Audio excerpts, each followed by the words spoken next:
And out of sorts, Blackburn Rovers head over to Wales this coming weekend to take on Cardiff City in their own bloody backyard. It's been a lifetime, an absolute lifetime, since we last scored a goal. It's been even longer since we last picked up a win. Can we do either this coming weekend? We'll talk about it next.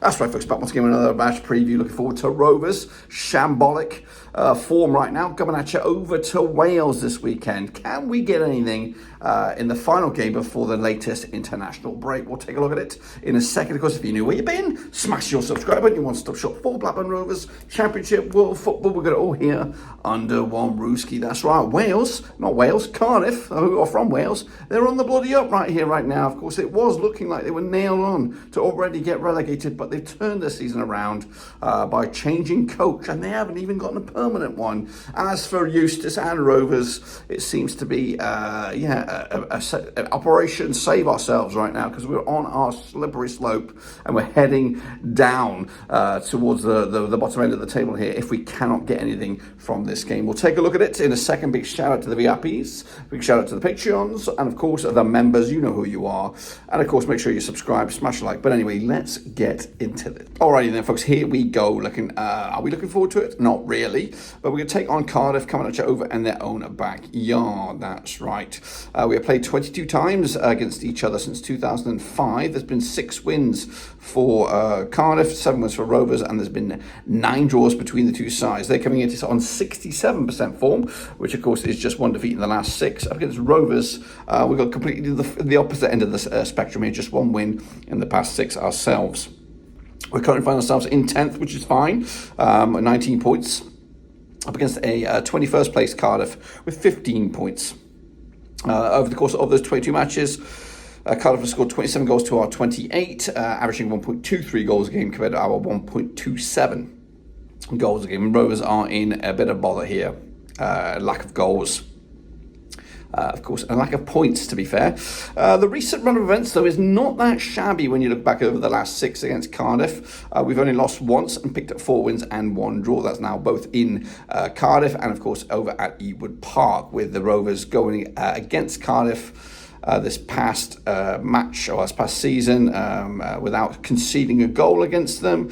It's actually been 2 seasons in a row since we had last lost against them, so pretty good bit of form for them. However, if you look at the last 6 over at Cardiff City Stadium here, again, Rovers have been gone back-to-back games without a goal against them, so I'm not too sure how that's possible, but anyway, we'll take it from what it is. But yeah, Rovers have won 2, lost 2 and drawn 2 over Cardiff over the last 6. If you want to open it up over the last 10, this is what the form book looks like right here, right now. And again, it does look favourable for Rovers. And we look at we are unbeaten against them over the last 4. With Cardiff winning once out of the last 7, I believe, there, when you look at it like that. So pretty good stuff for Rovers in the form book, but in the recent run of events against Cardiff, but the form, which is woeful, and we'll talk about that shortly.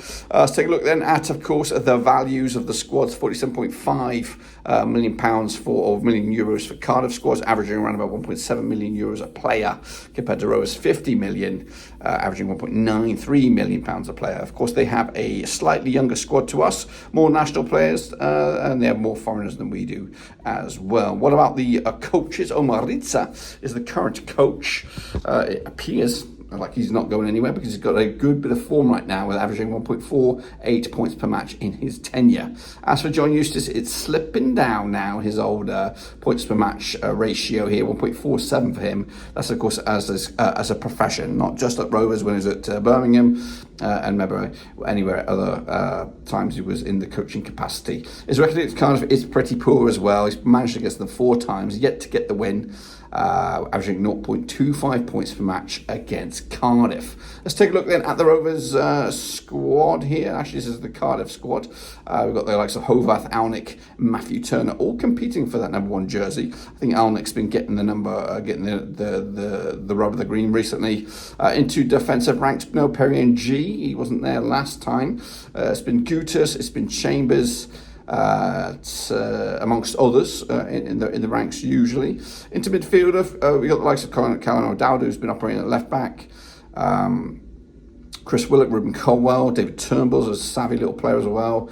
And then up top, you got like El Hazi, you got Mate, Callum Robinson, who's been, I think he's been injured. He might be injured for this next game, so it'll be a little bit of a blessing for Rovers because he does like to score against us. This is my lineup for you. We got Alnwick between the sticks, O'Dowda, Chambers, Gutas, Remanota, Willock, Tanner, Siopis, Turnbull, El Hazi, and Colwell. No really out-and-out recognised striker amongst them, but don't worry, there's creativity. There's again, we'll look at it in a minute when we look at the form for these guys coming into this. They have been playing good football, getting good results, and moving up the table slowly but surely. This is the Rovers squad. Question marks now starting to rear their ugly head about what is our squad? What is our best 11? We've got a Hungarian goalkeeper on the books that we've not had a chance to look at. Pears has been playing out of his skin to try and keep us in these games, but it's just not working out. At the back, will it be Pickering? Will it be Beck? Who knows? And it seems to be a... it is what it is at the moment between our centre-backs with Danny Bath and Dominic Hyam. Kicking on forward into the likes of midfield. Cantwell, of course, running the show. Of course, then we've got JRC competing maybe for a slot on the bench. And maybe just time to mix up the defensive pivot between Travis and Tronstad. Do we drop one? Do we mix it up? And, of course, who will start up top between Yukihashi and Maktagay? Or maybe a wild card in Harry Leonard. This is my lineup. We're going to go with a 4-4-2. It was argued in the old Twitter space.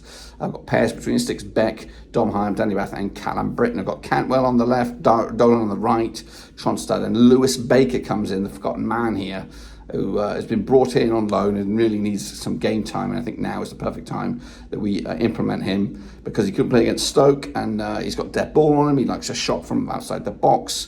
Let's start seeing what he's got. And then Yukio Hashi and Maktagay up top. It's time to play him. We've been playing... on script. It's now time to go a little bit rogue and look a little bit different. I think playing both of them up top could be something that we might need to explore. Let's take a look then at the key players, or the most valuable players. We've got Jesper Daland for the hosts there from Norway. He's centre-back, of course, up against Tyrese Dolan, valued around about €5 million. Take a look at the star men, or the players performing their best. Jack Ackworth, top player right now for Cardiff, 7.14 on average. Then it's Callum Robinson, and then Dimitris Gutas in midfield. As for Rovers, Todd Cantwell coming out of nowhere, there's 7.06. He has been the shining light for Rovers, but cannot find the back of the net himself, or he cannot find a player to put the ball in the back of the net. Travis and Tronstad, who of course have been the best performing players on stats here. One of those may have to be sacrificed for the greater good. I don't think any of them need to be dropped. It's just a sacrifice. I think we need to sacrifice one to provide a bit more meat in that midfield, and then hopefully find the answer to get some goals because we are desperate at the moment. Let's take a look then at the summary. Of course, Cardiff, real poor start to the season, but now things looking good. Rovers on the opposite, great start to the season, and now things are starting to look wobbly.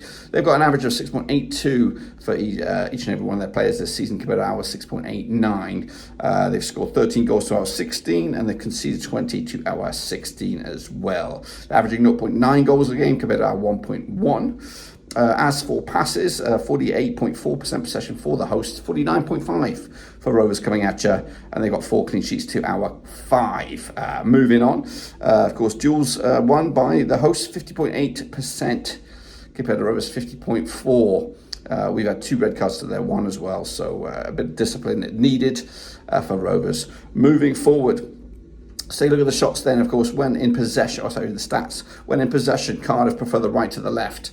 And when also with ball, 29% of their possession is in the attacking third. Rovers, again, slightly preferring the left to the right. And again, in possession, and more often found in the defence than attack over the course of their possession. As for shots, Cardiff prefer the right-hand side to the left, and of course pull the trigger 56% of the time in the 18-yard box. As for Rovers, again, their shots are split left and right, pretty much equal. 16% of their efforts coming from either side there, 57% of all their shots in the 18-yard area. When, of course, they're receiving shots, Cardiff, again, it is split. 13% either side, and just 10% in that 6-yard area. As the Rovers, more often than not, they get shots from the left-hand side, and of course, 7% of the shots are in the 6-yard area.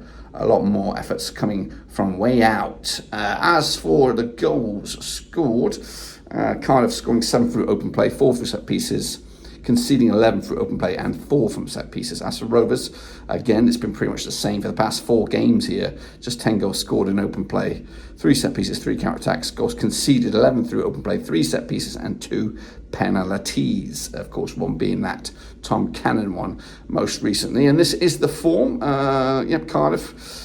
Prior to this last match against Luton Town, they were unbeaten in at least the last 4 games, specifically at home. They won 3 on the spin at home, scoring 9 goals in those last 3 games combined. As for Rovers, they've been absolutely criminal. 1, 2, 3, 4 games without a goal for them right now. That's both home and away. And it's actually been 3 successive defeats. So pretty grim stuff for Rovers coming at you. Of course, this is it. When you look at it, home versus away, it's incredible home form for Cardiff compared to Rovers. Away form, no wins thus far, and 3 defeats on the spin coming away from home. So yeah, just 1 goal conceded from Cardiff in the last 4 matches. That was against Norwich. This is what's coming up, Jeff, for both these clubs. When you look at it, the return from the international break against Sheffield Wednesday, QPR, Cardiff City, Watford, and then Preston North End. So there's a good run of games there for Cardiff to really get some points and get up the table. And again, Rovers got the complete opposite end of the spectrum here. Pompey, yes, you might think that's a chance for them to get some points, but then it's Borough, then it's Leeds. Hull will be tricky, Wednesday will be tricky in both those games away from home in the start of the month of December.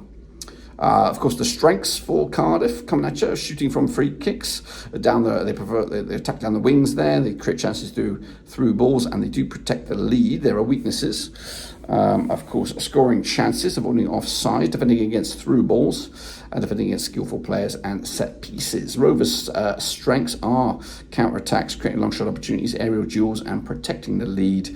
While weaknesses are offside, defending against skillful players. Of course, Cardiff Stars attacking down the right, but Rovers play through balls often, allow opponents to play aggressively against us. The forecast says Rovers will score from a long shot. That I do not believe, because we haven't scored forever. And of course, we are struggling. Look at that right now. We're down to 10th. However, a win is possible, and a win could see us go into 5th. If everything else goes our way, but right now it is, and again, we do play early, and that might be to the benefit, or it could be to the detriment for Rovers. Cardiff all the way down to 21st, and a win for them, they could actually propel all the way up to 13th, of course. Meanwhile, around the grounds this coming weekend, all kicks off tomorrow with Watford against Oxford. That's at Vicarage Road. Then Borough, Luton, Stoke, Millwall, and of course Cardiff against Rovers, which will be the game of the day. I'll be in the hot seat, of course. Norwich against Bristol City, Leeds against QPR, Sunderland against Coventry, Derby against Plymouth, Pompey against Preston, Sheffield United against Sheffield Wednesday, that's on, of course, Sunday, and then Hull against West Brom, and Burnley against Swansea as well. When a pretty much stacked Sunday fixture list there. And of course, what about my prediction then, shall we? Rovers have not been playing good. Well, actually, when we look back at the Stoke game, I think we were a little bit hard done by. The 2-0 scoreline did flatter Stoke, but we had really good chances to put the ball in the back of the net, and hopefully that is a positive sign of the times.